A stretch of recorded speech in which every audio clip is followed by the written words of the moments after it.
The Wheeling Plan Commission meeting for Thursday, May 11th, 2017 is called to order. Please stand for the pledge. I pledge allegiance to the flag of the United States of America and to the republic for which it stands, one nation, under God, indivisible, with liberty and justice for all. Mr. Secretary, roll call, please. Commissioner Panova. Here. Commissioner Creech. Present. Commissioner Dorban. I'm here. Commissioner Johnson. Here. Commissioner Powers is here, and Chairman Rafato. Here. Brooke, any changes to the agenda? No changes. 5 citizen concerns and comments. Those wishing to speak on items of the village other than those that are under review for tonight. Is there anyone here? Mr. Stylen? Please call you, Commissioner. Gary? Yes, sir. You have 5 minutes, sir. Thank you, Mr. Chairman. Commissioners, I'd just like to give you a couple thoughts and observations, right? The library, if you haven't been there, I think has done an absolutely outstanding addition to our community. If you look back in recent events, the Park District and the baseball diamonds and everything that they've done has been a wonderful addition to our town. We have Northgate that's, I think, done right now. Another great addition to our town. We have Town Center, Village Hall. Hopefully will be another outstanding addition to our community.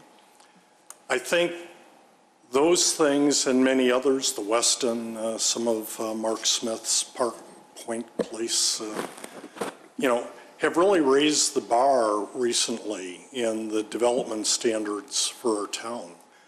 I would ask that as you guys move forward and as residents of the community that you demand that everything that happens in the future be better than or equal to those developments that have been done in the past. I'd like to see them continue.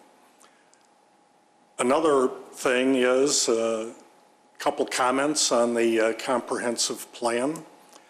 You know, most every comprehensive plan that the village has entered into in the past 100 years, one of the top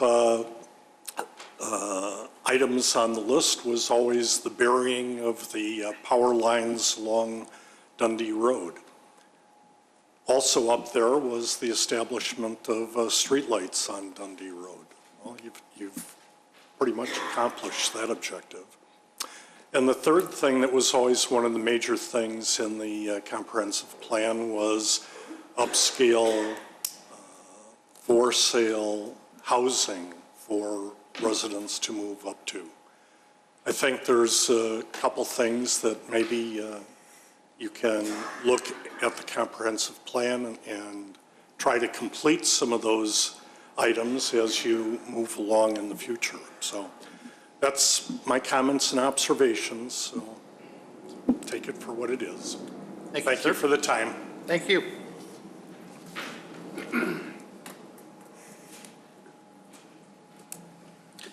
Is there anyone else?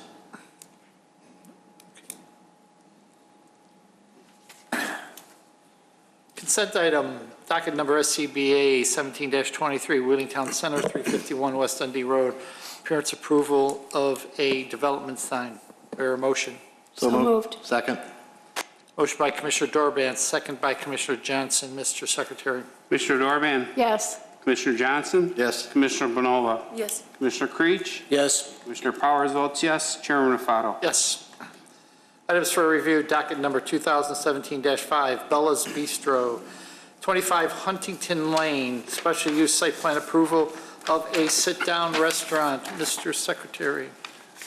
2017-5, Hardeep Bahala, contract lessee on behalf of Bella's Bistro, is seeking special use site plan approval as required under Chapter 19-06 Commercial Districts, Chapter 19-10 Use Regulations, and Chapter 19-12 Site Plan Approval Requirements and associated sections to establish a sit-down restaurant at 25 Huntington Lane Wheeling, Illinois, which is Zone B2 Neighborhood Commercial District and located in the Arlington Club Commons.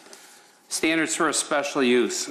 Zoning special use is defined in Title 19 of the Village of Wheeling zoning is a use of a parcel of land that requires review and consideration before approval due to circumstances or effects on the surrounding properties that may adversely affect them.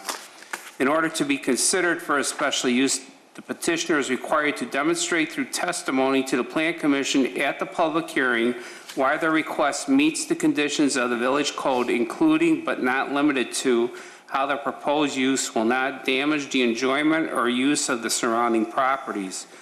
Prior to the public hearing, the petitioner provides written statements meant to show that their request for a special use meets the standards established in Title 19. The Commission chairperson will typically direct that these statements be entered into the record without a full reading of them at the hearing. Based upon the testimony and supporting materials submitted, the Plan Commission will make findings in support of or against the petitioner's testimony and report those findings to the Village Board. Mr. Chairman. Thank you. Brooke, anything?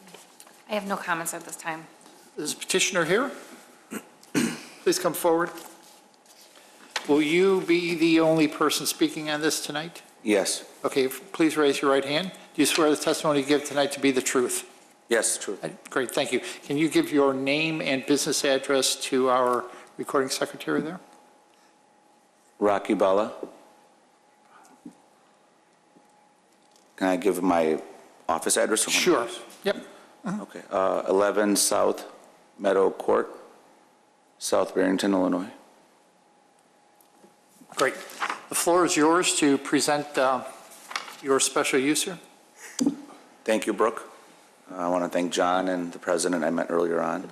You guys are all new. I was here for a different meeting. I think it was a different board. We're here but- for the village board meeting, Yes. concept review. I own Bella's Wine Market. I grew up in Northbrook, not too far away. I started off in gasoline and truck stops and went into restaurants. In Southern Illinois, we have sports bars, grills, fried chicken, all types of pizzerias. And I evolved into this concept called Bella's Wine Market, which is all Italian. All our wines are imported. All our food's Italian. All our wines are Italian. Our build out is, when you walk into our place, it's something you've never seen before. It's really fancy. We have a piano guy come. We have cooking classes. We engage the public. We are all ages. The most important thing about our concept is my wife goes to Cooper's Hawk all the time. She spends a lot of money. So I started realizing, what is Cooper's Hawk? Why is it so famous? And why is it so overpriced? There's a bistro side of Cooper's Hawk where they have tall boys, they have all these wine bottles, decanters. You can buy a bottle of wine to go, drink a bottle of wine there.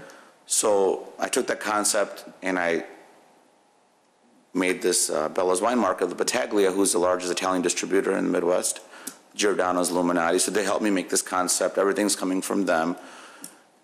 We went to Italy in Chicago and it was extremely expensive. So in Italy, I wanted to bring that concept, merge it with Cooper's Hawk and bring it to the suburbs and make it affordable. So I came up with this. We are in construction in Bensonville in like 4,500 square feet. Don't quote me on the square footage. I raised my square footage here because one of the board members before wanted me to go up to the next level, and I did that. So my rent did go higher. Rents are higher in Cook County than they are in other counties, so I couldn't go in 5,000 square feet here. We are in construction in Round Lake Beach, and we are open in Lincoln, Illinois. Most of my businesses are in Southern Illinois, but I live in Barrington, and this is my concept I'm bringing up to Chicagoland. I started this journey with John Malafini probably in August, I think, right, August? And she's been real helpful in getting me through all this. And this is new to me because every town is different, right? And I've learned a lot from this town. So from the last meeting I came here and they had some concerns, I addressed their concerns and I was open about my thoughts and my feelings and what I want to create. And I guess I'm here today. I would like your blessings. I have a signed lease. I'd like to move forward and. So explain a bit more detail as to the concept Okay. that you're going to present. So when you walk into this place, just Vision, all types of Italian groceries and Italian meats, you can take them to go. Our prices are really low because I'm going to buy in bulk and I want to create a following. Everything we're going to do is cater to that market. Along, we're going to have Tanazi Wines, which is the brand I'm exclusively offering. They have different labels, but they're all made from Tanazi, which is in Italy. And we're going to have their full line, so you'll have a whole bottle of wine section. You'll have all types of Italian wines. The meats, the cheeses, whatever I sell to go, you can go to our bar or go sit down at a table with your spouse or your children if you like, and you can eat that there. You can buy a glass of wine, you can buy a craft beer, you can buy 6 ounces of meat on a wooden board, buy cheeses, you can buy sandwiches, we'll have desserts. So everything we sell, we're gonna also, it's a hybrid. It's best of both worlds. So you can taste it, eat it, have a full meal there. You could take it to go. We'll have full sandwiches, paninis. It's all going to be Italian, so it's not going to be like you can't get the sandwich I'm making at Jersey Mike's or Subway, right? You're going to get it because all our meats are spicier. They're more geared towards the wine drinkers. We do not mess with the hard alcohol at all. It's just craft beers and high-end wines.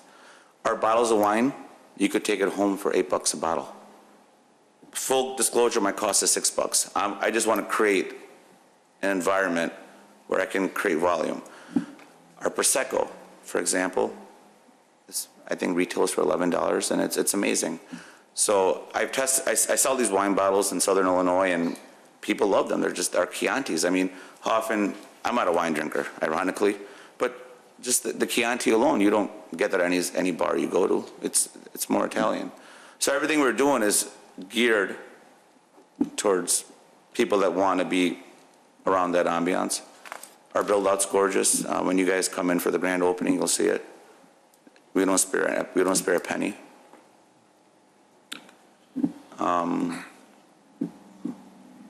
So why don't you explain, for instance, Brooke put up here the layout. Why don't you explain that, Okay. what all So- these are? The market will be multiple rows. There should be a mouse, I think, there that you can use the pointer at. Okay. There you go. I could just, it's not working. Yeah, there it is. Okay, I don't know if I could. I can, Slow down a bit. There it is. All right, there you go. There'll be a lot more of this. This is the market. We're gonna have stations, as many stations as I can fit in that square footage, which is larger than the original one I was going into. This is gonna be double-sided, all your Italian wine bottles. This will all be groceries, Italian groceries. But we're gonna maximize more of this as long as the architect will allow me to. I will maximize more of this. This is our seating. You can have a full meal here, lunch or dinner. You can drink a bottle of wine. Our bars are normally 30 feet long. All our meats are displayed right here. All our sandwiches are prepped back in here. This is our lounge area with a fireplace. I don't know what that window is, but there's a window there. I don't know. I think that's your back door. Okay, that's the back door, but I'm being honest. We should have 2 restrooms. I don't know if that's a restaurant, it's kind of blurry. But our concept is basically, it's a market. You walk around, you choose to take something to go, eat it there. We're gonna have different entertainments. We're gonna have like once a month, like a piano guy come in, maybe do a karaoke night. We're working on cooking classes because the Battaglia wants to promote their foods. So if they could bring someone in, and I'm working this out with them, or they can bring someone in and do a demonstration for the public, that'd be great. And they get free prizes, and showing up to the class, they get to take some goodies home. This over here, as you guys know, when you guys allow, I'm gonna go real slow here. These are slot machines. Your town allows these. I didn't come here with the idea of let's bring slot machines to your town. Most of my restaurants and bars have these. It's ancillary income. It helps me keep my prices lower. It helps me entertain some of the folks that maybe don't want to be in a sports bar. They don't want to be in Stella's where they feel like if, I do a lot of research, right? If you go into a sports bar, you got the drinking crowd. If you go into Estella's, you may feel like this is just made for gaming. So I have this to have additional revenue, and for people who want to go into it, they can go into it, but it's private, it's walled off, it's on your face. There's no signs on the building. There's no flashing neons. Our sign is very simple, it's Bella's Wine Market. I'm not gonna, that's not our focus. But that was a problem at the last meeting, but they understood where I came from, and I guess I made it here today because they understood that.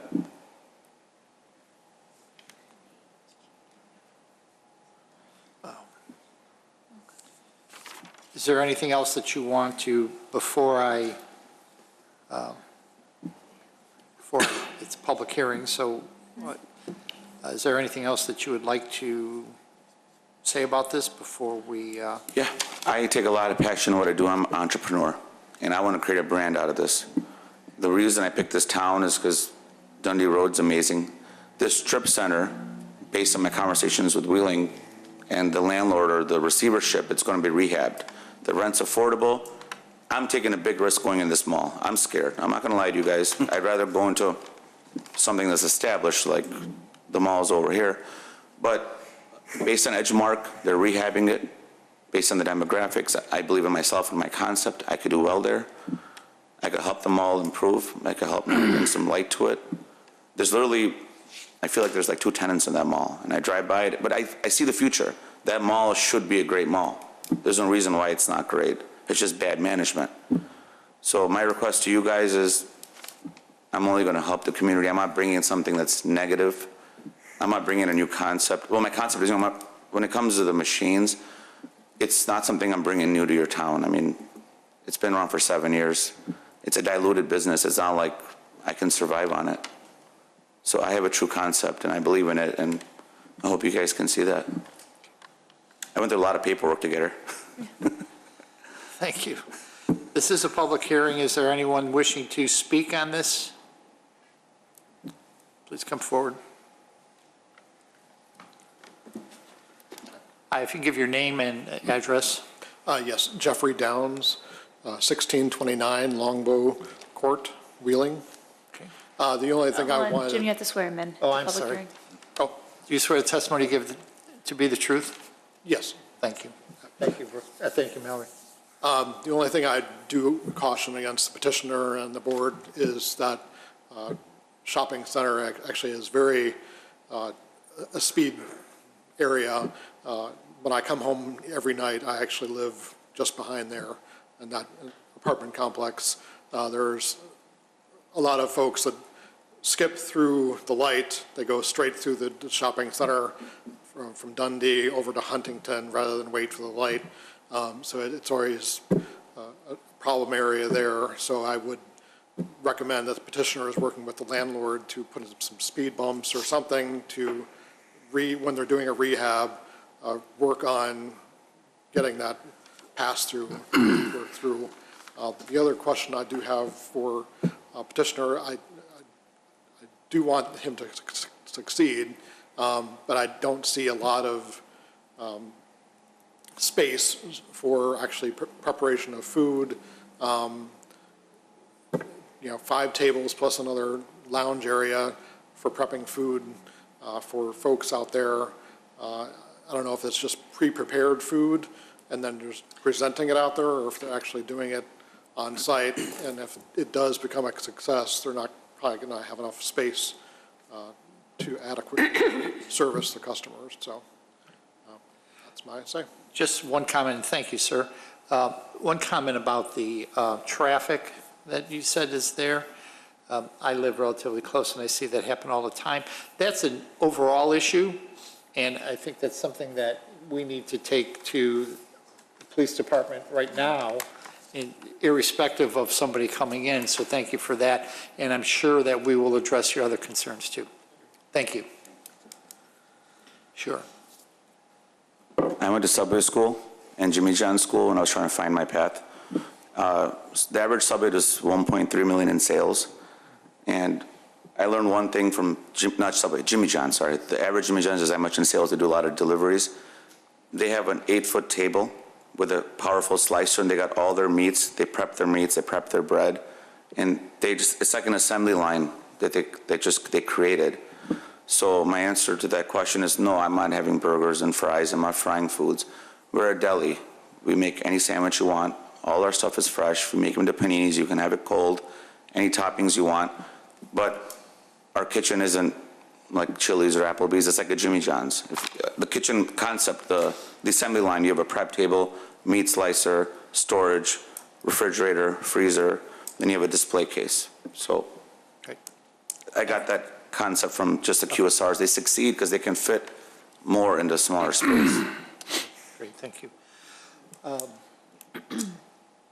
Mallory, Yeah, so I wanted to just, based on the application that was actually received, and then based on kind of the presentation, there are some aspects we're gonna have to clarify, because now, your application, you discussed it at the concept, but it wasn't in your application about the package sale or the sale of the wine by bottle. That's a separate special use, so, and that wasn't posted because it wasn't clear in your application. Part of it also is because you're gonna need, we don't know what kind of liquor license you're applying for yet. You haven't applied for your liquor license yet as part of that. There's a bunch of different classifications. So we have Class A, which you won't meet because it's minimum of 75 persons.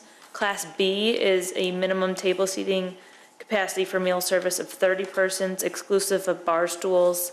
Sounds like you're really close to that. The next one would be just a tavern, which is C, which requires at least 50% of the total gross revenue from, alcohol has to be 50% of the total gross revenue. And the other one is a video gaming cafe, which is a Class N, which is a maximum of 30 persons per table, but you can't get package sale with that. So as part of this concept, it looks like you're right on that border of the Class B and the Class N. So if you want to do the Class B with the package sale, you're going to need to add a couple more seats. I think about 5 more seats. Martin can talk to you about that, but as far as how I mean, it looks like you probably have the room for it, but that will need to be kind of amended, and then we can do the special use for the package sales as well. Also with the application for the restaurant, live entertainment, so if that is something you are wanting permission to do, that needs to now be kind of discussed and included, because it's a concept that the Planning Commission wasn't initially aware of. It's something I've done in Southern Illinois. Okay. I would first find the right person locally, and then I could get all for that situation, bring it to you guys. But Okay. as of right now, my main thing is I'd like to get a restaurant license and a to-go license. That's and Okay. the 30 chairs is not a problem. Stools is not a part of that? No, it has to be exclusive That's of fine. bar stools. It Yeah, has to be. I for left the extra sit-down. room to expand the market and the chairs, so I Yeah. can do that. so Mallory, what does that mean for tonight? So what I would say for tonight is we can discuss the concept of it, both the restaurant and the package sale. We will have to notice the special use specifically for the package sale, so it'll have to be continued anyways. And the first time we can do that is the June 8th. June 8th meeting, so for the proper public hearing notice. But we can still the commission can still keep that in mind, and then ask any questions or what else, any other comments. So we're going to discuss this, but we're definitely going to have to continue this docket until June 8th. So you won't get any type of vote tonight from us, Okay. okay? On my end, do I do anything until June 8th? Yeah, you're yes. going to be doing, you were talking about paperwork before. Probably going to be a little bit more of that. Okay. Do I get send letters out again? Yes. But it'd be to the same people. Okay. It's the same list. I got the list here. So what we're going to do now, to give you an idea of how the board feels and on this concept, we're going to open up to the board right now, and they're going to ask you some more questions. Okay. Okay, great. So we're going to start with Commissioner Johnson. Thank you. Okay, I think you answered one of my big questions. In your material that you submitted, you talked about a full kitchen, but we're just talking a deli Yeah. counter. And Okay. sorry, in my mind, because I was a QSR guy, that to me was a kitchen. Okay. Along the same lines, you mentioned something about cooking classes? Yes. How do you do that? So I had this, Battaglia has a guy that comes in, they bring this hot skillets, they put stoves, they put the little skillets on them with the candles, and they bring burners in, and they bring their pastas and their cheeses, and then I got to promote it, and people come out, and they could try different things, and they get free samples, and it's kind of like, you know when you go to Sam's Club? And then, it's a bad example, but you know, they have like small little stations Right. and they make you try things. So ours is more interactive. We want the customers to try it with us, and we want to engage them. And So you- that's a vendor that came up to me and had this idea, and I really want to implement this. You've done this at your other places, or is this new? Not for Italian foods, but for pizzas I have. Okay. We're selling pizza products to go in some more locations, and we engage our customers to do that. But not for Italian food. I'm sure the health department gets involved with Yeah, that. and- I would have to make sure that I would talk to them before I even do that, because the rules are different everywhere. Right. The notes from the village board meeting on your concept indicated you had a willingness to open without the gaming. Yes, I have a willingness, but gaming is ran by the state of Illinois, so it's not like I can even tell you like when and if I would get it, Yeah. but I do. But my rent and my prices being low, I want all the income I can get. I'm a businessman. So I'm here to hopefully survive, so I'm willing, but if you guys have a condition I should know about, then let me know, but at the end of the day, it's part of my concept and I'm clear about it. I'm not hiding it. Yeah, I'm not certain that we, do we even manage, does the plan commission manage? No, the video gaming is part of the liquor license application process, so when he Right. applied for a liquor license, there's either the regular Class B, B1, or the B1B, which is the gaming, and so that would be, So he's got to go through that process. he's got to go Yes. through that process before the liquor commission, before the board, and get a state license. So conceptually, depending on timing, he might get one without the gaming and then amend it to get a new one with gaming, but it's all up to kind of Okay. a different So I guess process. from a plan commission standpoint, we would look at the floor plan as to Right. where it potentially would could potentially be. And that's. Yeah, part I of- was just that's following part up of- yeah. on the comments Right. No, from it's a their good- meeting. But it's a good comment to have. Thank you. 'Cause I too am concerned about the amount of space with all the things you want to do in that space. It seems small, maybe it's It was just smaller. Maybe it's We went just up the to scale of 2,000. the drawings and stuff. So I'm a little concerned about the size. I'm going to be efficient. I'm going to have the market being rows and taller, and those ladders that move for my employee to get up and give you things. It's 2,000 square feet. Normally I go in 4,000 square feet. I just can't afford 4,000 square feet with the Camsico County. So I would take my concept, take the best of all of it, and just condense it. But it'll have everything that I promised. All the And now market. it sounds like you may have to add some seating, so. Yeah, yeah. I think I'm one table away from doing that. I want the licenses that gives me the power to get all this done, and then I got to work with construction, the state. So I would figure out which licenses I go for based on the ordinances, and I would go for those. I don't want to like get my licenses and come back in 6 months and try to get another license. I just want to be upfront and get my ammo so I can move forward. You also mentioned that you plan on buying things in bulk, so you get a good price, but I don't see a lot of storage here. I have several locations going up. That's what I buy by bulk, and then I okay. I buy these at my liquor stores, and I have these liquor stores attached to my truck stops in Southern Illinois, so I'm already starting to buy these things, so I have buying power. Okay, thank you. It won't be necessarily stored here, but I'm gonna have better buying power with Battaglia distribution as a customer. And then you're also going to have to add a second bathroom, I believe? I'm gonna have 2 bathrooms. They'll be in the back left corner or configured back there. There's one, it comes with 1 bathroom, I'll add a second bathroom. Oh, we should see that on the plan before we can approve this anyways. Yeah, that's architectural, like, that's permitting and stuff, right, for 2 bathrooms? I gotta floor plan, Oh, floor plan. we need a floor plan. Okay. We need to have it depict where bathrooms are going to be and the concept of even where the tables are going to be and where your, you have this drawing here. I wish I could use my finger to point so they can see it. But anyway, where you have where you say you're going to have your food, there's got to be a little depiction. That to me, for instance, using that example, those all look like wine racks to me. So Okay. that's why.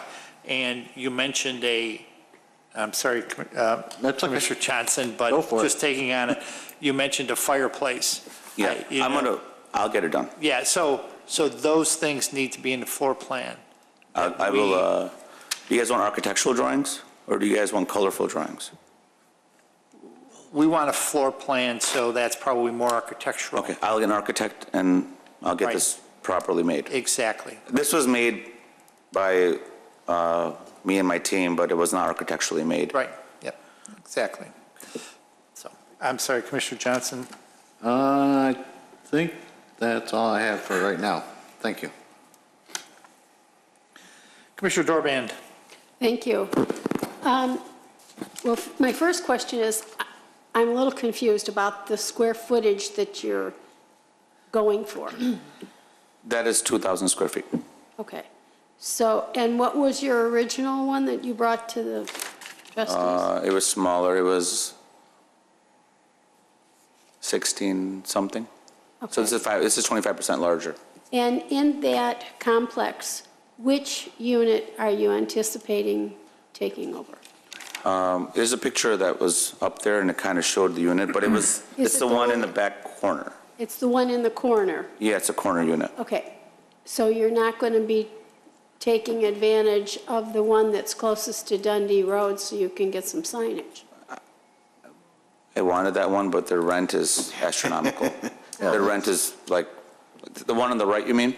Yeah, their rent is astronomical. And I feel word of mouth, I'll So be, you're going to take the one back in the corner? yeah, I probably don't have the best location in that center, but the unit that I like is the one that you like. It's like $7,000, $8,000 a month. Okay, my question is, would you be able to move into something larger if it was available? I mean, if you grew to the point where you needed to move? Yes, Is there some? well, it's a way that they- double-edged sword. On one hand, I hope they fill this place up and make it better for me and all of us. But if they don't and my business grows, which it should, I could easily ask Edgemark to let me have a side unit and grow into it. But if it gets rented out, they're not going to wait for me to grow into another unit. I noticed that in the staff report, there was a number of issues with the Health Division review. Have you gone over those? One of them is the interior grease trap flush with the floor as required. Okay, My architect gets copies of all those in my contractor. and the dry storage, because you just got through saying that you would store it off-site, but ours is requiring that you have 25% of the total floor for preparation and warewashing. So, I mean, Storage for, it says, the dry, code requires dry storage area that equals 25% of the total floor area for preparation and warewashing area. okay, so regarding storage, I get delivery once a week. Regarding my buying power, when I meant by buying in bulk, I'm buying it over 10 locations, so I get the best prices. My market is my storage. Everything that I'm cooking is in my market. So I'm always going to go to my shelves and bring stuff over to the kitchen and cook it. This Yeah. is specific to the kitchen area. Right. It's not their warehousing space for the retail goods. Okay. Okay. And then a utility sink, you'll add that. 3-compartment sink? It says Yeah. utility sink is lacking. No, I'm going to have all that done by health department and drawings. I never went to an architect yet for this location. I'll get everything spec'd out for you guys.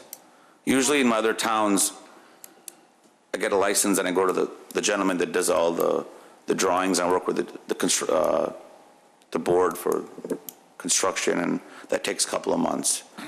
But I can do that right now in this situation. Right. It's a little different, but I could get it done. I did watch your presentation from the trustees, so I'm familiar with what you're proposing. I do like the idea, and I think Mallory's point is well taken about the table as far as his license is concerned. I like the concept, I like the idea, I think it'd be fine. Of course, then there's the issues, anything with the fire department, you'd have to follow all up on all of their recommendations as well. I would. Well, yeah, I would need to, like an example around Lake Beach. I got my license, but there's so many departments I'm working with to get open, and it's a learning curve. The fire department, for one of them, it's like 2 months, but I understand I'll get it all done, but I'll get drawings made for you guys. They'll be hard to read, but if you guys have someone here that can understand them. Well, we get drawings all the time. Oh, you guys do? Okay. Because I look at the drawings and they go over my head sometimes, but I understand them, but I'll bring them in. Or I can email you a copy. Well, that's going to be part of the next packet that you give us. Okay. Okay. I am, as far as the video gaming, I understand that, it would help you out. I know the trustees felt that they wanted to wait and see how well you did before they agreed to that. And yet, I do know it brings income to the village, so I'm kind of torn about that piece of it. I do like the concept. I do like the idea. I think that, and I'm glad you've chosen that particular complex, because there really is not a whole lot of things there. It used to be a really vibrant center, but now it's not. Yeah. So hopefully if you go in there, you'll bring more people to get in there too. So it would be a good thing. Thank you. Thank you. Commissioner Blanova. I have a couple of questions. I have a hard time, If you could lower your microphone. sure. Thank I have you. a hard time imagining a piano with the gaming, but can we go the little details with the karaoke? With the piano guy? Yeah, The and piano guy piano is the guy? vendor. He brings a piano in and charges a fee. I'd have to figure out if I'm increasing my chairs where I would fit him, but we can make room for one night for a piano guy to come in, and he charges a fee. It's usually not much because I want to get the word out. It's kind of give and take between me and him. The karaoke, there's a company out of Bridgeview. They do things like bingo, karaoke. They do different things they offer. They bring the whole setup. I got to promote it. They promote it. They're just promoters. People come in and whatever genre I pick. The gaming, guys, it's in sports bars. It's in TGI Fridays. It can go, it's not really going with it or against it. It's just there, right? It's just, I guess it's, for me, I see them in Moretti's. You guys been to Moretti's ever? Moretti's is on, they have, it's just there. But there's not like something goes with it or goes against it, but we're going to have some type of promotions that people want to come into our location other than the food and the drinks. So those are my two ideas that I have. It's not really just for customers only, anyone can walk in and just play? Or you have to order something to play? Is it separate or it's together? Legally, video gaming, I can't, if you're 21 and you're looking normal and you're not like shirtless or something, I can't stop you from going in there. I can't dictate that. The state laws are really strict. If a child walks in there, I get a $10,000 fee. So I've studied their laws because I have them in my truck stops. So it's behind nuclear. Gambling is highly regulated. They inspect you all the time. It's the second most regulated industry. That's what they told me. So I remember that line behind nuclear. Yeah, so they told me it's number 2 regulated industry in the USA. They're intense. So no, I can't control if someone were to walk in there and they're not buying something from me. But they can go to Stella's for that. Then why would they come here? Any catering or deliveries? No. No events, private events? You mean like cater stuff, you mean? Like food? That'd be the evolution I'd like to get into. Catering, it's good business for me, but no deliveries for small stuff. If someone really wants to throw an event, it's worth my time and their time and enough. I'm very creative, I can do it, but it's not on my agenda for the next 1 year at least. But there's a possibility to close the place for a private party. For you, yes. If you want a private Just- party, I can bring all the pastas to your house. Yeah, I would. I've never been asked that question. If somebody wanted to buy all these things and wanted me to set up, I have the connections and network where I can bring someone to their house with the stuff and set it up.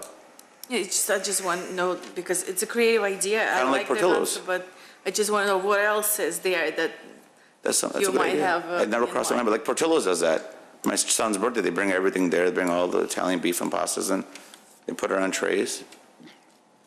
So it's been done. I'm sure I can do it. if we're going to take a projected gross sale, for example,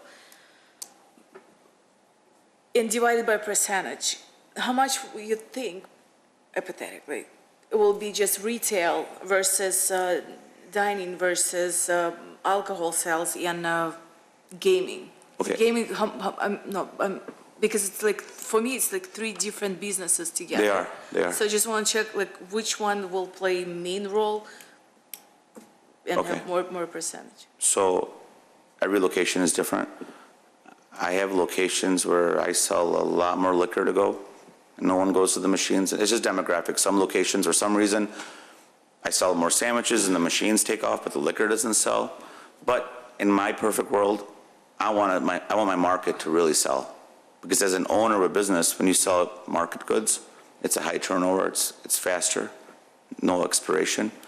The foods that you're going to eat there, the things you're going to drink there, they're not going to drink more than 1 or 2 glasses of wine. I don't want people drinking bottles at my location, but they will hopefully like it when they come back with their sisters and their family and they just start buying things to go. And like Cooper's Hawk, I bet you they have a huge to-go business. And that's what they really push you on, join our membership, buy our bottles to go. My wife gets like 4 bottles a month and she keeps stacking them like it's a decoration in her house and we don't drink them. But it's just this thing, you go there, you eat and take a bottle to go because it's like $20 add on to the bill, right?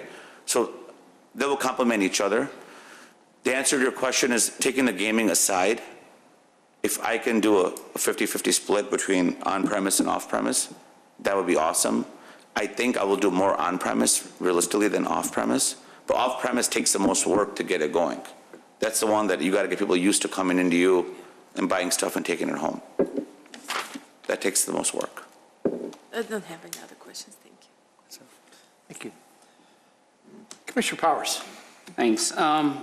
At the concept review at the board, you did mention with the video gaming you were going to do, your thing was going to be, your percentage is going to be 40, 40, 20. Is that still what you were targeting if you had the video gaming So- being the 20%? I have my gaming, and I was analyzing this because I asked Brooke about this when I saw her email to me. My gaming is so fluctuating in all my locations Okay. because it's diluting, first of all. B, there's people out there who they're doing a lot of, like, I guess a lot of the gaming places, the actual Stella's, Betty's, they're doing a lot of promotions, right? So they're getting the true gamers. So taking gaming aside, I want to be 50-50. Okay. If the gaming, I feel like I can't tell you what it's going to do because I'm not going to put signs up. I'm not going to have, our sign's going to be Bella's Wine Market. We're not going to have anything that attracts that crowd. No, 50-50 is fine with me. I mean, Outside the gaming. Yeah, Yeah. that's fine. As far as the outside, I know in the staff report, we had a comment about needing a bike rack. I'm also going to bring up, do we need to worry about a smoking area outside?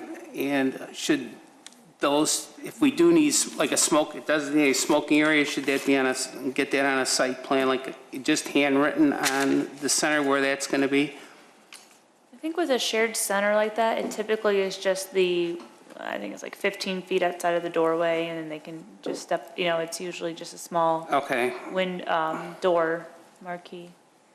okay, but I don't know if we need a designated area. There's not like there's an outdoor patio associated Their with this. frontage is actually only 20 feet wide, so it would be difficult Well, I only to bring it even up because I locate know something we've within talked about 15 feet of the smoking areas door. before for other Yeah, for other I don't- establishments. It just wouldn't be within their store frontage, because Oh, that's fine. outside of it. And then location for a bike rack.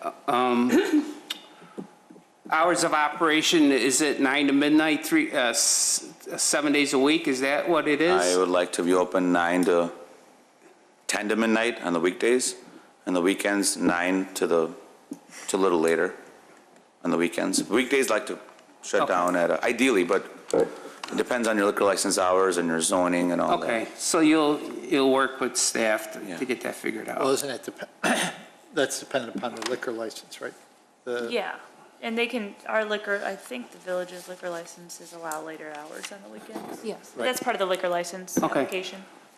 The last thing I have is the display cases for groceries versus the wine storage. With this type of establishment, I know like we've talked, you go into like a 7-Eleven, we've had people come in here and say, I need to sell liquor, they're only given a certain amount of space. Will they be limited at all to the amount of like square footage or whatever, that they can actually sell groceries and wine? Are they limited by the square footage of the building or anything? The Class D4, which is what they would receive for the package sales, doesn't have a limitation in the code. That is something potentially that the Liquor Commission would discuss as part of the application for that license, though. So that would be dictated kind of if the Liquor Commission wanted to limit it. But how does that work? I mean, if he's going to have, he says he's going to have wine storage, like with a ladder, I mean, you're going to put so much in there. I'm just, or maybe that's something I don't need to worry about, but that kind of would dictate coolers and all that other stuff and how that would appear on a floor plan. Well, I mean, I think you can ask as to where they're going to be shown on the, like, as of now, like where the wine storage is versus the food storage. I think that's appropriate. Yeah. And if Again, I'd any of the like to wine see is that. going to be chilled and in a cooler versus all on the floor. Continue on. I mean, okay, You're going down the right path there, because that. it's going to dictate a little bit how it's going to be used. That impacts the floor plan that he has to present, that the petitioner has to present, depending upon the liquor license. If you say there's percentages and things like But that. there isn't, I'm saying there isn't any code dictated percentages. Oh, I'm sorry, I misunderstood. Okay, got it, okay. And this, I guess the same would hold for food. I mean, storage is storage. I would just like to see, indication on the floor plan where the coolers are and what, these will be used for food, and these will be used for. I see the liquor. problem we have, and I'll get architectural drawings, and it'll be all laid out there, and it'll be black and white. It'll have every detail on there except plumbing and electrical. I hope you guys don't need that for the next meeting. It'll be just architecturally made to the inch. Yep. Okay, at this point, I have nothing else. I like the concept, and I think it'll be Thank you, sir. fine. Commissioner Creech. Thank you. I have to say that I was at the board meeting when you made this presentation of your business plan, and I was very excited about this new restaurant on the west side of town. I'm a resident of the west side, so I was kind of excited about something a little closer by. Your pictures look wonderful. You seem to have scaled it back a little bit, and I understand the square footage problems you talked about. Your other two venues, you said, was it Belvedere or Benson? Benson- Bellevue or Bensonville, was it? Right now, it's Bensville and Round Lake Beach. Okay, and then Round Lake Beach. Have you opened those yet? Round Lake Beach is almost about to open. Bensonville, we're literally about to start construction. Okay, so are they in similar size to this? Bensonville is almost 5,000 square feet. 5,000. That's going to look like, Arlington Heights, Cooper Hawk, the lobby, all the stations everywhere, and there's a huge bar. I don't know if you guys have been to Arlington Heights, Cooper Hawk. It's a big lobby. Round Lake Beach is 3,500 square feet. This is smaller than them, but this picture doesn't do me justice, so I'm going to come back with architectural drawings. I will come back with proper drawings, and when you look at it, it'll make sense and how the layout is. Well, yes, I would like to see. Yeah, I will do that. A So floor plan. Yeah, I will come back with a better, I should have came back with drawings. I just never had so much emphasis on this picture, but I will make sure it's done properly. I had the same concerns as my fellow commissioners for Yes. sure because of Yes. the drawing here. The drawing is not professionally made. I was just trying to keep it general, but I will come back with architectural drawings where when it goes up there, it'll make sense to you guys. But no full kitchen in this. I never, see, this goes back to my own terminology. Jimmy John Subway, to me, that's Well, a it's kitchen, just, yeah. on your business plan, it shows a full kitchen in the pictures. These are more pictures, yeah. Yeah, that's all deli stuff. Look, that's Bensonville. I'm doing that in Bensonville. I'm gonna have a bunch of deli areas. No, but I'm having that, it's all deli slicing meats, and there's refrigerators. But we're better than freezers. Bensonville. You guys are. And that's why I'm begging to get in your town and work with you guys. And that's actually a great location. And, with Cambridge right across the street and what's right behind it, I think you'll do wonderful there. I'm hoping that this works out. I think you're going to end up expanding in the near future. I hope. The only difference in you and Bensonville is their bar is like 50 feet. So it's just more spread out and more seats. I got about 80 seats there. But I could promise you our kitchen is going to be what you see at a $1 million a year sales Jimmy John's. We'll do a lot of sales out of there, but it's going to be your meat slicer, your prep tables, your refrigerators, your freezers. It'll be an assembly line, and I'll put that in the drawings. I have nothing else. Thank you. Thank you. Exactly as the rest of the petitioners, when we're used to seeing Yes, drawings. I understand. I will. So it helps us, what you're showing us is a concept, but we need to get down to the nitty-gritty here, and this is what goes before the village board. The village board will have to approve it and approve that, and then it moves forward through all of the divisions that we have. This is the village board. This is the plan commission. Okay. We are a recommending we're a recommending commission to the village board. And the first meeting I had was with, With the board, but that was a Okay. concept review. Okay. And then this is the special use where the actual plans Okay, and use gets approved. Okay. And then those plans that are or recommended by this body would go straight to the village board for final It'll go approval. back, So you're okay. not really making many changes in between the plan commission recommendation and the village board. So I'll you're- work with Brooke tomorrow, and I'll get the ball rolling. So, and another item that you might want to review, and I'm not certain if you did, maybe your architect did, but there's a packet that comes out that all of this information is in, that we get, that shows that has some questions that's going to be coming before us. So you get the same packet that we do. And so, for instance, when they talked about, when Commissioner Dorban talked about the dry storage lacking, it was in the staff review. So I'm not certain if you saw that, so you might want to review that, and that normally goes to the petitioner the week before the meeting, correct? Right. Same time we get it, Right, basically. on Friday. On Friday, so the Friday before, you get a packet, an email stating some of these things, Okay.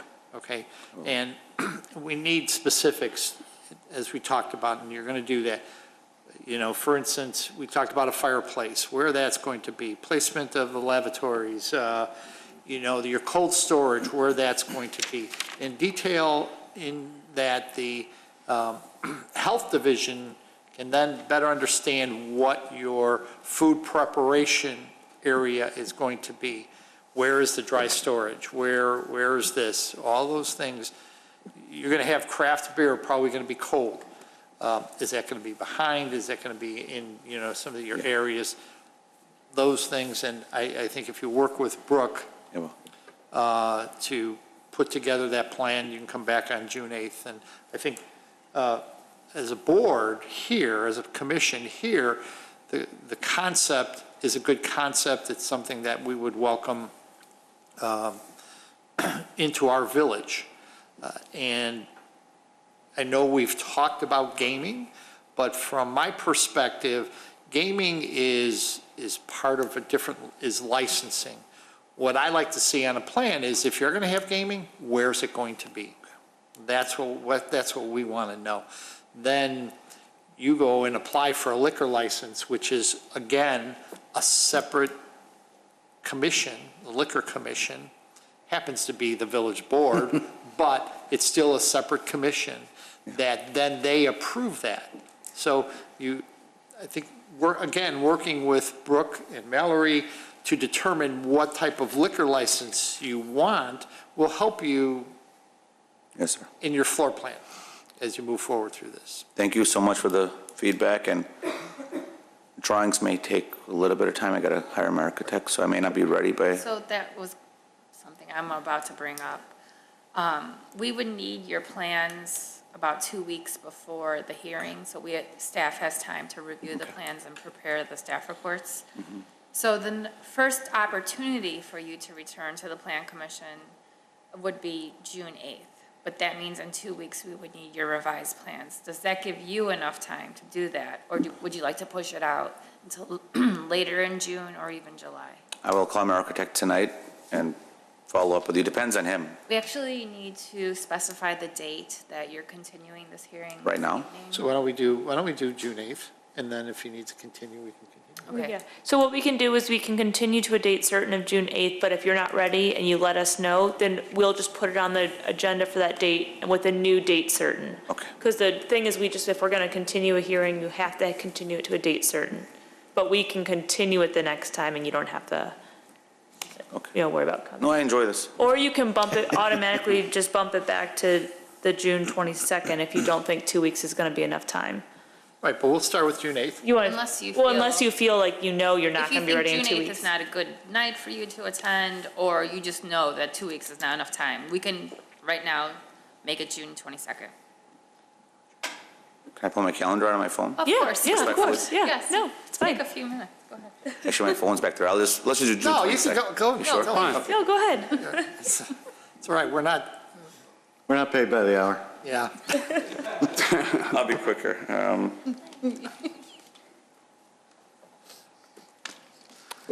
June 22nd is fine. June 22nd, okay. I'll make a motion to continue to June 20th. June 22nd. Do I hear a second? I'll second it. Motion by Commissioner Powers, second by Commissioner Johnson. Mr. Secretary? Commissioner Powers votes yes. Commissioner Johnson? Yes. Commissioner Bonova? Yes. Commissioner Creech? Yes. Commissioner Dorban? Yes? And Chairman Rafato. Yes. Thank you. See you on the 22nd. Do you have something to sign? Yes. Yeah, Wait, you have if- something to sign and get like a paper with that I information. have some comments for you as well.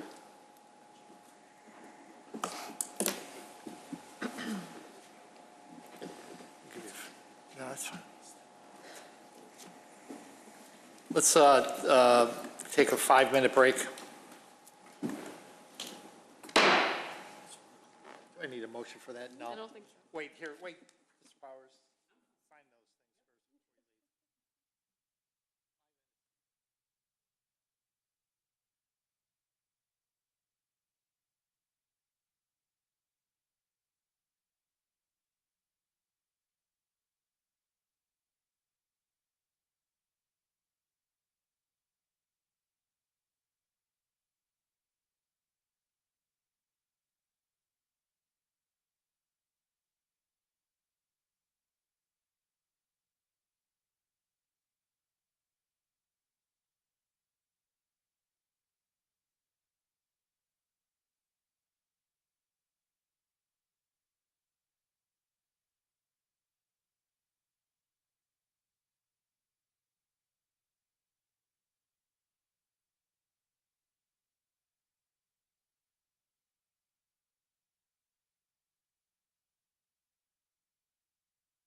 Meeting's called to order. Calling docket number 2017-6, Wolf Crossing, 415 North Wolf Road, concept review of a residential planned unit development. Brooke? I would invite the petitioners to come forward. Oh my God, all these people. Good evening. Good evening. Dan. My name is Derek Hoffman. I'm with the petitioner, DRH Cambridge Homes. Do you need to swear me in? No, it's a concept review. Okay. When you come back, we'll swear you in. I do have a business card. So I think as most of you are aware, we were in front of the village board in February for concept review. We made a presentation to the board at that time. Since then, we've spent a lot of time with staff making modifications to the plan, incorporating a lot of comments from the trustees, working with fire, broken planning, community development. So my thought tonight was to walk you all through the same presentation that I gave to the village board, so you could hear and see everything that they saw and may give you some more context on their comments. And then following that, show you our modified plans. Sure. Okay. So, the petitioner, DHR Cambridge Homes, is a subsidiary of D.R. Horton. D.R. Horton is the largest home builder in the United States. We currently build in 78 markets in 26 different states. Last year, we constructed a little over 40,000 homes around the country. We're very proud of our portfolio of brands that we offer to our clients. Our Freedom brand serves our age-targeted buyers. Our D.R. Horton and Emerald brand serves our move-up buyers. And our Express brand provides an outstanding platform for our first-time home buyers. Focused more specifically, this mouse ate me up last time. Let's see if I can. Okay. Focused more specifically here in Chicago, our track record goes back about 50 years with our predecessor company, Cambridge Homes. We're currently building in 25 municipalities around Chicago. And in 2016, we constructed a little over 600 new homes around the Chicago metro area. So that's some background about who we are. We're very passionate about what we do. We're very passionate about home building. We're very excited to be here in Wheeling to bring our resources and our expertise to hopefully deliver an outstanding project, not only for our clients, but something that you all and the citizens of Wheeling can be very proud of as well. What immediately attracted us to the site is it's an excellent location. It's got great access to employment centers, not only in Wheeling, but also the surrounding area. Good access via Lake Cook Road, Milwaukee Avenue, 94, 294. The Wheeling Park District is incredible with the Aquatic Center. You have great access to Cook County preservation lands. Not to mention the forthcoming town center development is less than a mile away from this site. And Restaurant Row is actually obviously very, very close to the site as well. Wheeling has great places of worship, healthcare facilities. You're a community that celebrates your diversity and you embrace it. And that's something that makes us very excited, and we think it's going to make a very attractive community for our homeowners to want to move into. So focusing on the site more specifically, I'm sure you all know where it's at. It's on Wolf Road, just south of the intersection of Wolf Road and Milwaukee Avenue. To the north are the Prairie Park condos. To the west and to the south are single-family residences, and to the east is Restaurant Row. And this gives us a bit of a better perspective on the site. The property is currently home to Deerfield Moving and Storage. It's improved with a 40,000 square foot warehouse and office facility. The rest of the site is covered with parking lot. So the site is essentially right now 100% impervious surface. The property is zoned MXI, which is the same zoning as the Millbrook Point Townhome Community directly to the north. Millbrook Point, as I'm sure you recall, was entitled back in 2007 and 2008 and constructed shortly thereafter. Immediately to the east of the subject property is the former Pete Miller's Restaurant, which soon will be opening as Boston Fish Market, which we're excited to have as a neighbor. And directly to the south of the site is a 33-foot wide strip of land, which is an unimproved right-of-way, was originally intended to connect Mare with Milwaukee Avenue and Wolf Road. That connection, I'm not sure for whatever reason, was never made, but that right-of-way, unimproved right-of-way still exists. In evaluating the site, the first thing we did was take a look at your comprehensive plan. The comprehensive plan talks about the redevelopment of industrial uses along Wolf Road in a manner consistent with the emerging trend of restaurants and high-end residential in the area.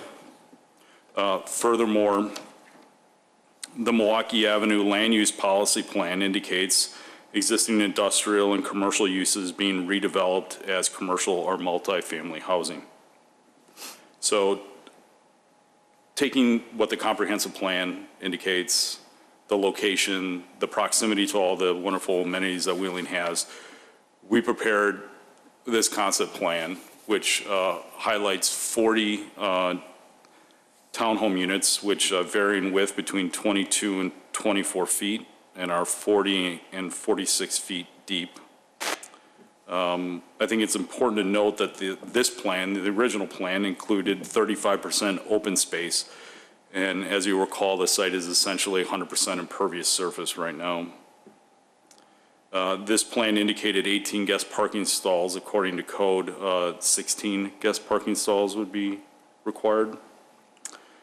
And in this initial site plan that we showed to the village board, we indicated a pedestrian walkway connecting Wolf Road and improved Mare Avenue to the east.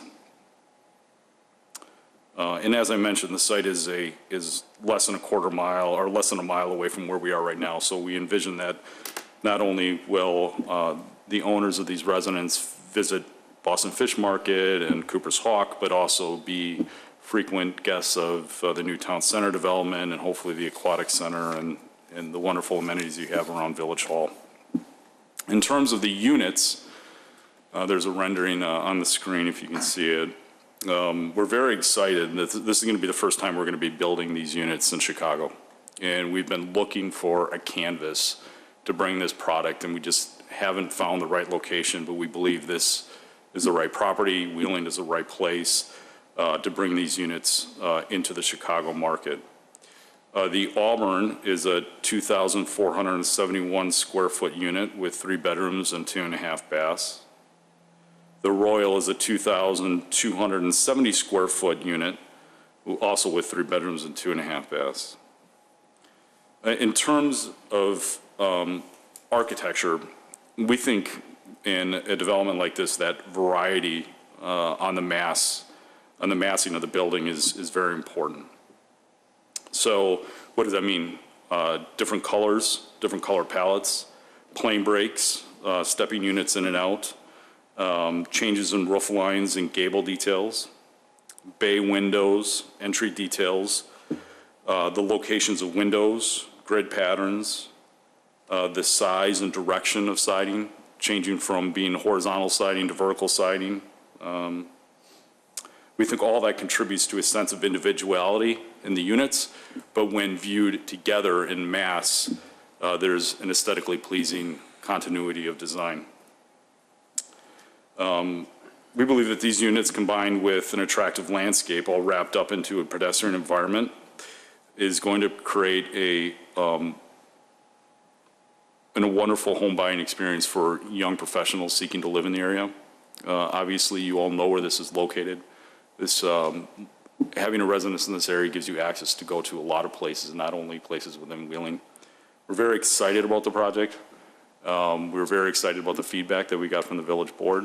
We were very excited about the feedback that we got in meetings with staff following our presentation to the village board. So what I'd like to do now is show you how the plan has sort of morphed over the past almost 2 months since we met with the village board. Do you have that rendering that I sent you today by chance? Sure. Do you have the other one, the closer one? Thanks. Thank you. So, as I said, I just sent this to Brooke today. I know you guys have not had a chance to view this, and I know you're just looking at it on a screen right now. I brought hard copies of this. If anyone would like a hard copy, it might be easier to read and to visualize it, if anyone would like one. Sure, I would like one. I can't read that.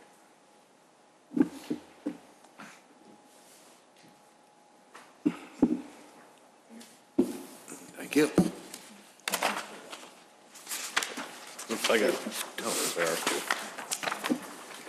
you.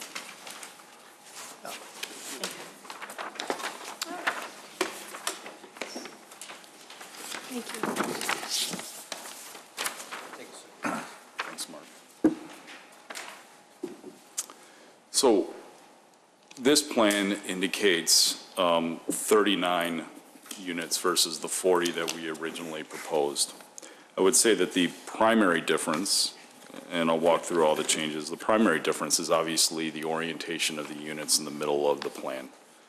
And why that was important and what that did is one of the primary concerns, or one of the primary comments coming out of the meeting concerned the mobility and the turning radiuses for fire apparatus on the site. So changing this configuration allowed us to provide more turning radius for those vehicles. We have here, and I'm not sure if you want to see it, but we've submitted along with our plans the turning radius study. We've shown that in meetings and presented that to the fire department. They've reviewed it. I think I'll let their memo speak for themselves in terms of their feedback, but what they've told us in meetings, are satisfied with the turning radiuses. The other things that we've done in this plan is we stepped up the separation between the buildings. In the initial plan, we had 10 feet between buildings.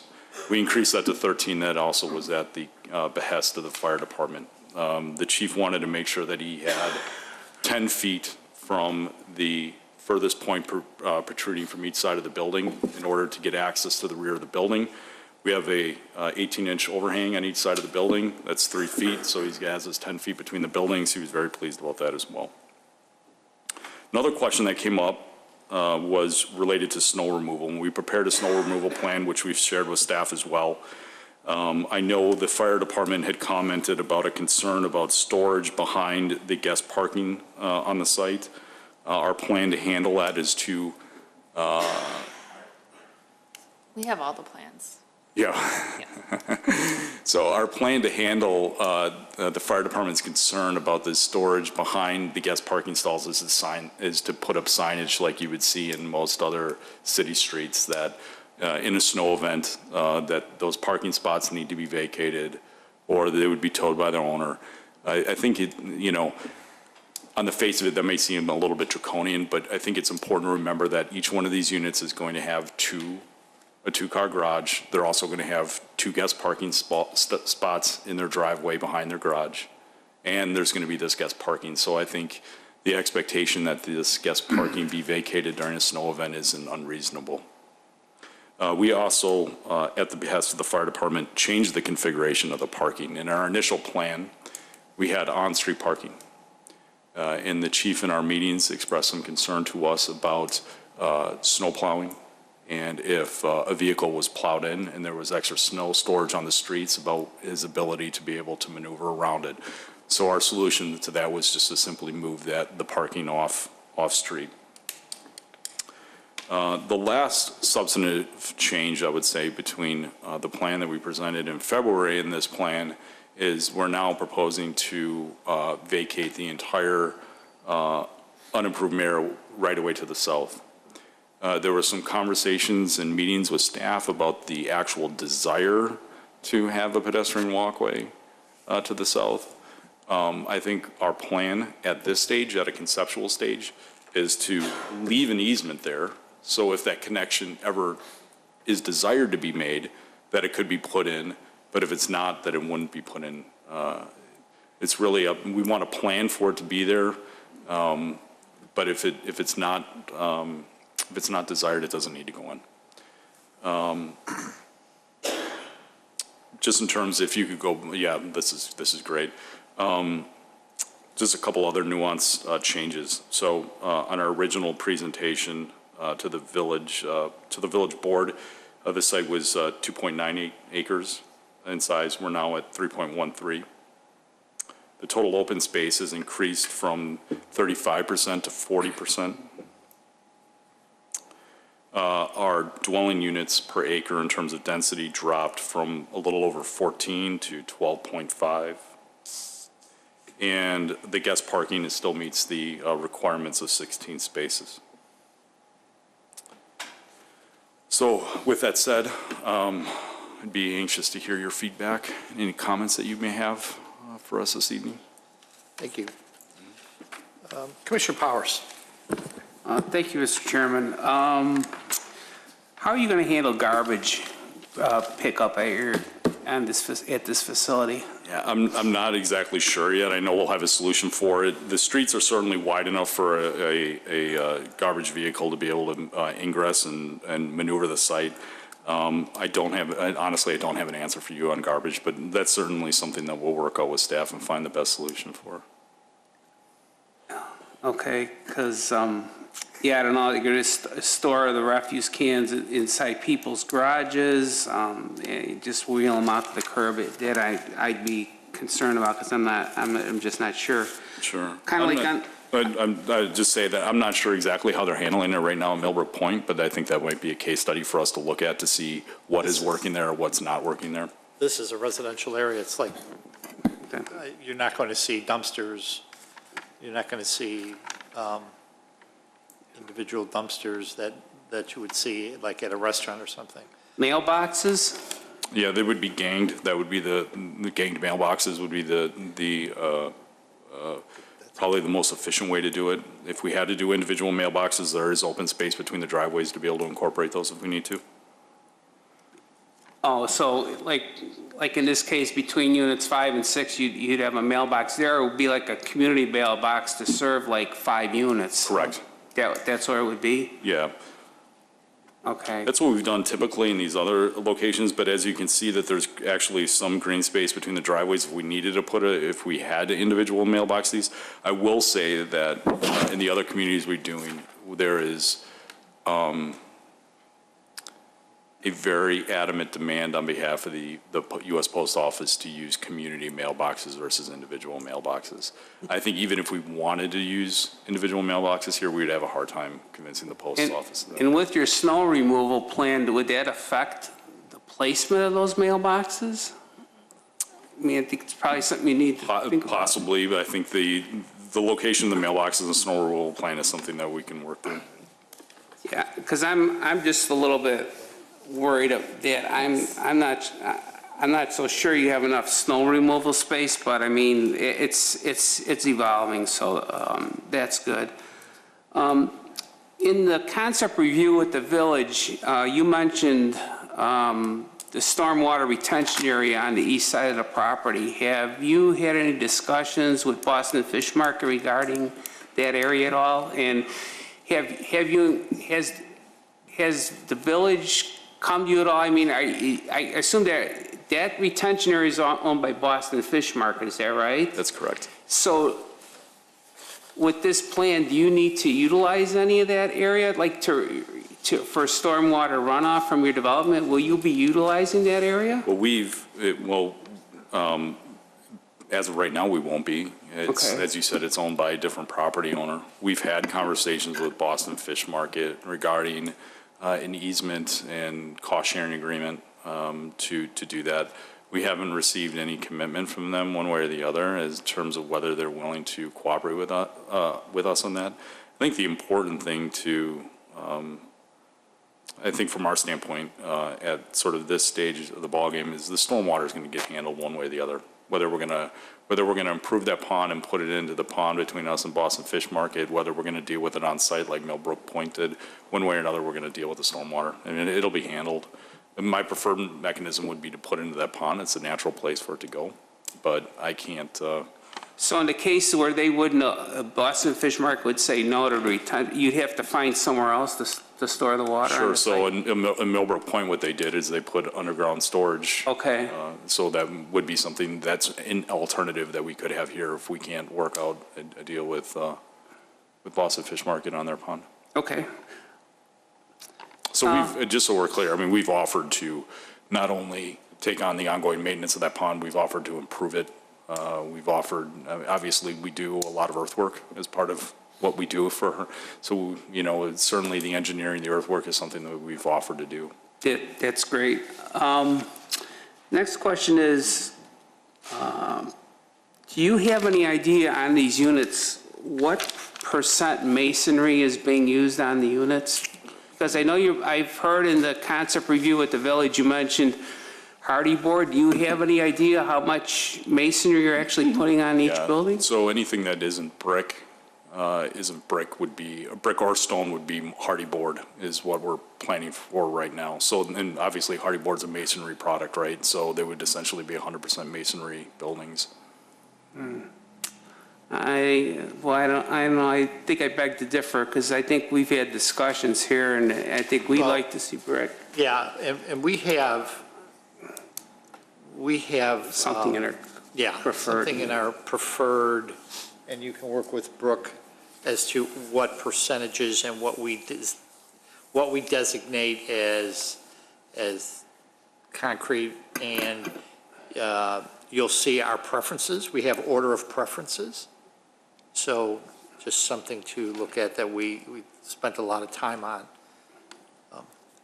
So, but continue on. I guess this is for staff, do we need, on this plan here, are there handicap spots in here? Do we need handicap spots on the site plan or no? There are two. So those two, yeah, like, so is it like space one and? Well, remember, this is concept, so. Oh, yeah, no, I'm just saying. Yeah. Okay, so we're going to get that in there.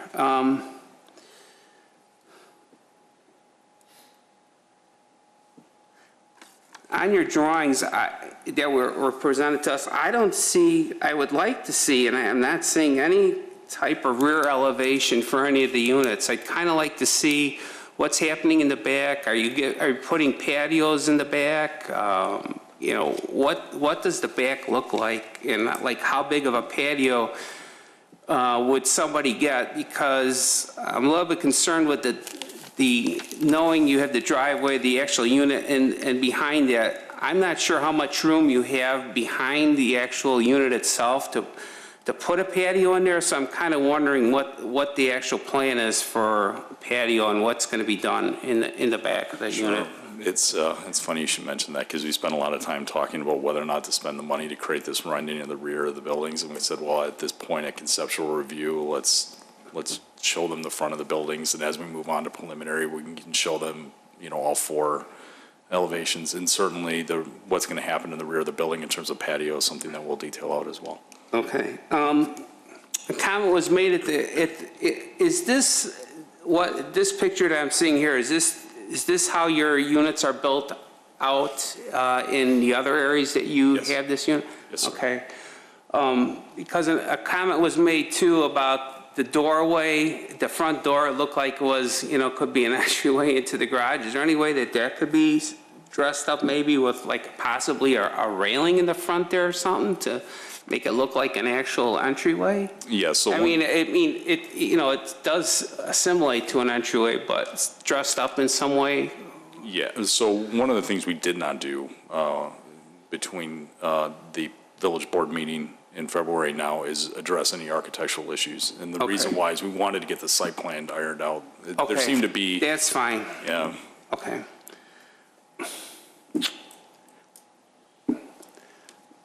Right now, to me, it seems like it's good, it's better. It just seems a little bit dense, and I know you gave the numbers you did. I don't know, it just seems a little bit crowded for me. Yeah.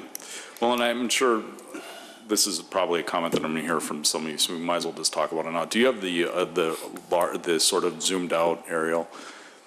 So when So when I think of density, and, you know, density is obviously something that comes up a lot in what I do. So when I think of density, I think of a couple of different things. First I think of functionality, right? Can the site function with the number of units being planned for it, right? And I think we've all seen situations where people can't park, they can't get out of their driveways, emergency services can't get around the site. I mean, I've heard stories up at Millbrook Point where there's occasions where residents have to come out and help guide the fire trucks and while they're backing up because they can't make the turn sometimes, right? I think from a functionality standpoint, this unit count works and this density works. I think we've addressed those concerns. I think secondly, I think is sort of context with the surrounding neighborhood, right? You know, I think we've all seen plans for sites where someone is proposing something of a lot of density and everything around it doesn't, right? Here, I mean, and the reason I asked for this to be prepared is to put it into context. What are we proposing and how does it look compared to its neighbors?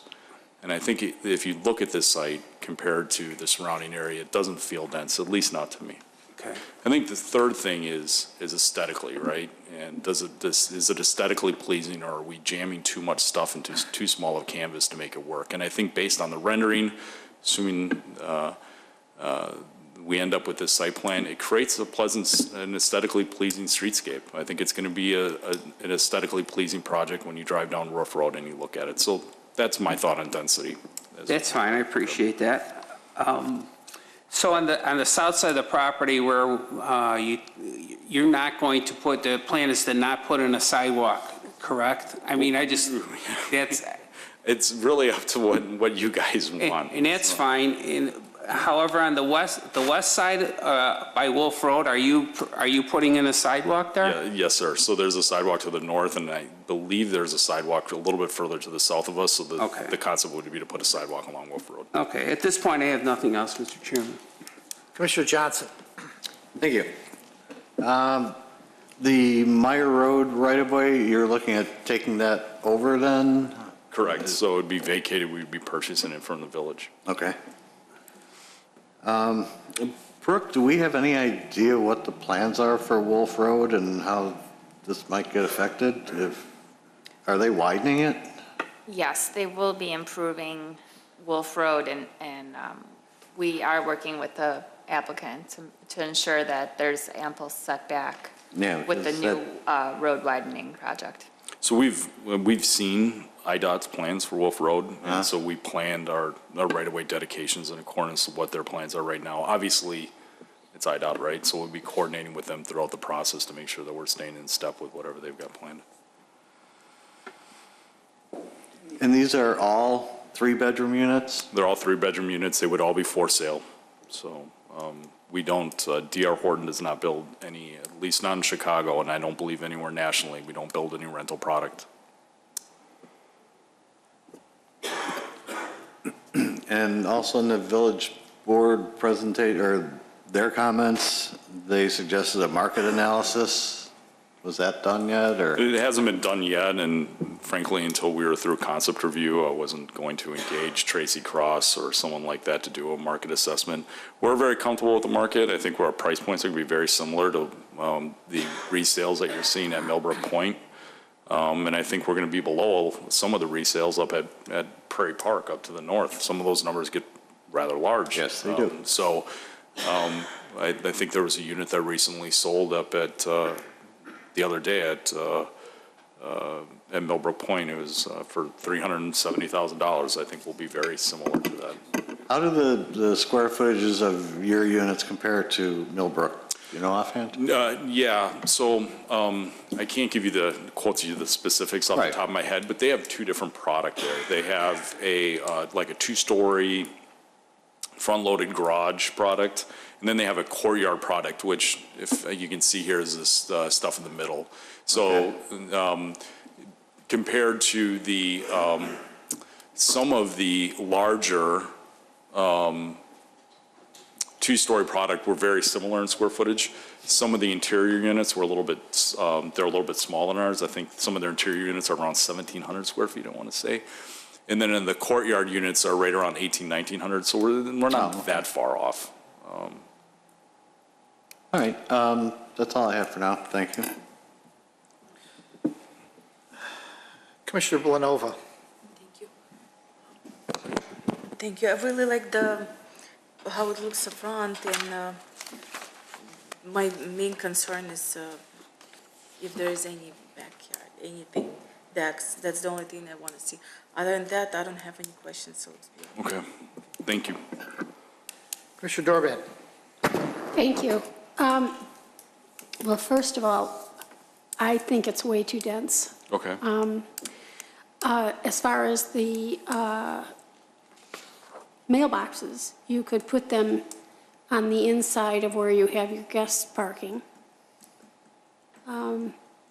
Because I'm sure that in this kind of a complex, the post office is never going to let you have individual I mailboxes. don't think so either, ma'am. The size of this piece of property dictates to me that it's just too dense. I mean, I looked at Millbrook with 80 units, 4.33 acres, 18.48 units per acre, which I think is extremely dense, and I think that should not have been, I think it was a mistake on our part. My particular complex is 3.4 acres. There's 25 units, and the density is 7.5. Now, where yours is 2.9, which is smaller than what my complex is, and you're asking for 40, which is 15 more, I just don't see it. I also don't see the issue, I see a real concern for snow removal. I know what it means to have that snow stacked up. It can be a real issue. I mean, I'm looking at this curve. They're going to have to figure out where to put that snow, and they're going to have a real rough time of that whole curve. that whole I'm piece. sorry, which curve are you referring to? Well, you don't have, the one that's all the way to the, well. To the right? To the yeah. northeast? Yeah. So that's going to be an issue, for sure. I mean, because even if they push it to that back curve, it's going to be an issue, because you're going to have so much rollover that where are you going to get rid of it? Well, there's a You got significant drop driveways. from the elevation of our property down into the area to the east. But you have to get the snow all the way down that street to a place where it can be stored. And unless you're going to store it in all your guest parking spots, which is in this picture, the way it's laid out, that's the only thing you can do. You're going to have to use that guest parking space for all your snow. I can tell you that right now. On top of it, the curve is going to be an issue. So, to my way of thinking, first of all, I think it's too dense. I can see where if you did the buildings that you have here, but only limit it to 4 units per building, that would give you more space where you could put additional guest parking, and you could put more snow removal storage. I just think that, I'm just comparing it, to Millbrook, like next door, which I think is way too dense. I think you just alluded to the fact that fire truck has an issue getting through. I can tell you that even in my complex, and there's only 25 units, and it's a bigger piece of parcel, the fire department has a tough time. They get down to the T, and then they have to figure out how to maneuver around there. So I can tell you from experience, because some of us on this board were on a fire truck and we went there and we did it. We used my complex as a guinea pig. And they got to the T, and it took them a while to figure out how to maneuver.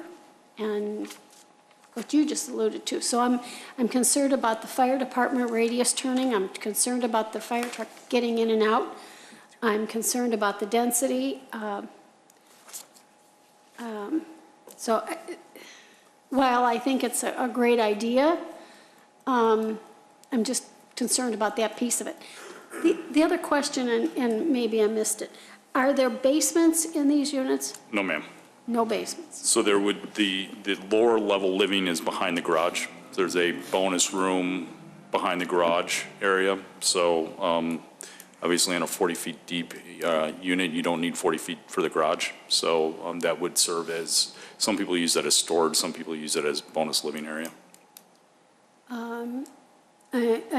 I'm happy to hear that these are for sale pieces of property, because I think we've got enough rental at this point.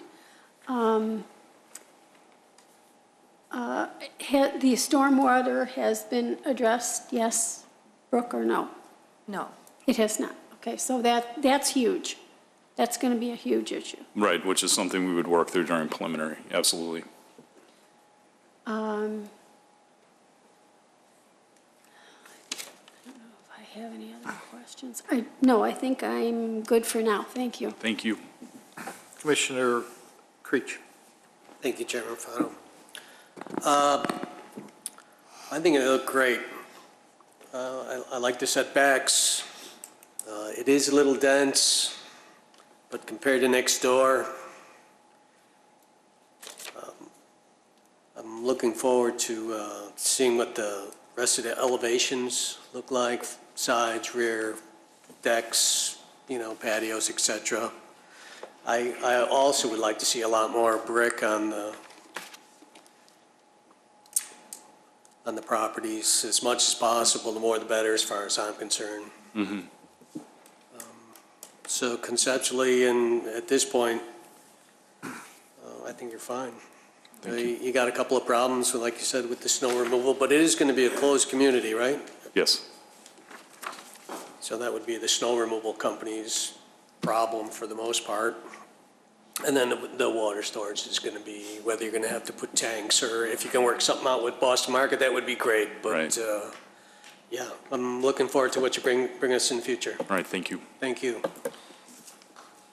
I'm just going to talk about the density a little bit. Commissioner Dorban brought it up. Commissioner Creech had a concern about the density. I too also have a concern with the density of this, though I know that Millbrook is much denser, and I didn't realize, Pam, that yours was at that level. So just a general concern, Commissioner Johnson, as far as density with this project, what is your feeling on that? I think it's less dense than the one directly to the north. I don't really have a problem with it. Okay. Commissioner Powers? I'm still a little bit concerned about it. Sure, okay. And Commissioner Blanova, what's your? I agree, it's probably a little too dense, but at the same time, it has more space than the other complex. Well, but we have to take each individual, and thank you. So you've got a plan commission here that is probably half and half as far as the density goes. So, I think you need to at least take a look at that and see what could be done from that aspect. Also, we do have, as Commissioner Creech said, that we do have, as far as what we like to see as masonry, that really has to be reviewed. To me, the picture that you show, it was just too much siding, and granted, you might think that that's masonry if it's hardy board, but from our perspective, it looks like siding, and it just doesn't fit what we have approved in the past from that aspect. You heard some general comments about placements of mailboxes and snow removal. Snow removal is always a tough issue. And, we brought it up with Wheeling Town Center, and because they're even limited, and, they have a plan where they're going to haul it out too. So that's something you should consider too, besides storing it, because I'll be honest with you, I would hate to be in, I would hate to own 39 and 13, because those two, they're probably going to, if you're talking about pushing snow there, they're probably going to be stuck sometimes with snow in their drives. So that, I think that needs more attention than just saying it's going to be behind the park or in the parking, guest parking. One of the items that was brought up, speaking of driveways, there was a concern on your initial plan that the pad was not deep enough in front of each unit. I know you talked about you've changed guest parking, but did you address the parking depth? Is there enough parking depth in front of all of the units? So each unit has 22 feet of parking from the garage door to the sidewalk, which we believe to be adequate to hold a vehicle. Okay, because your initial drawing didn't show that. I mean, your first concept that it just seemed that those were probably a bit more shallow than. So we're 18 feet wide and 22 feet from the garage door to the sidewalk right now. All right. And then the last thing that I know comes up with developments like this is and I know this is concept, but it's something that you need to think about, are mechanicals. Where are you going to put the mechanicals? Because we have seen them all over. We've seen them between the units, behind the units, on the deck on the second floor. So ideally, we'd like to see them shielded and, not next to the neighbors, but, so that, please pay attention to that. Okay.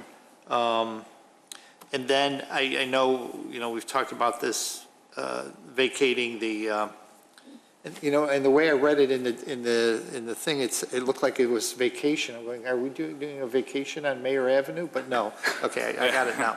So, there was some discussion as to a sidewalk. So right now, what you're agreeing to is an easement, correct? And then it's at some point in the future, or you're going to discuss it before we come back here, that you'll have that decided as to what direction you're going to take?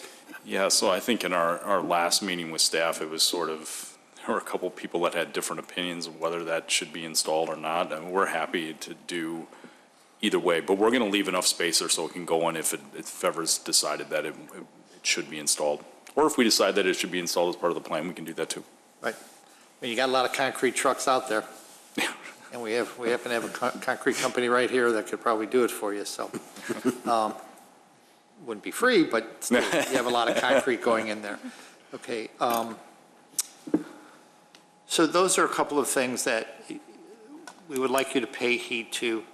Concept, the concept seems fine. It's a continuation. It's in our plan, and that's what we're looking for. Are there any other questions for the petitioner? Because, next time they're coming before us, they're coming before us preliminary PUD. I have one more. So, Will there be any kind of, is it going to be open around the sides, or will you have any kind of fencing around the property at all? Well, we're certainly talking about, there's an existing fence to the north. Oh, Right? okay. So I'm assuming that is going to stay in place. That fence actually between Millbrook Point and ours is about 5 feet on their side of the property line. Okay. So I think as we work out the grading, and wherever the final grading is, I'm sure there will be continued to be fencing between the two units. We haven't talked about fencing to the south. There may just be landscaping and maybe a berm and maybe some sort of elevation change. But right now, we're not planning on fencing. But I think, that concept, when we start looking at the rear of the units, what do the patios look like? We'll flush all that out. And then you wouldn't put it on the east side because you need to use potentially use the retention area to push snow back into. Yeah, there's no, I haven't given any thought to putting a fence between us and that detention pond at this time. I just threw just threw it out there. Thank you. Thank you. any other questions, comments? Brooke, Mallory? No. Anything? Well, that's it, sir. All right, thank you very much for your time. Thank you. Thank you. Mr. Shapiro, I hope you're better. Get over that. Yeah, well, that'll be in the I bill. didn't know if he was trying to send me a message that I was saying something wrong or... Yeah, you're talking too much. Thanks again. Thank you. Good luck.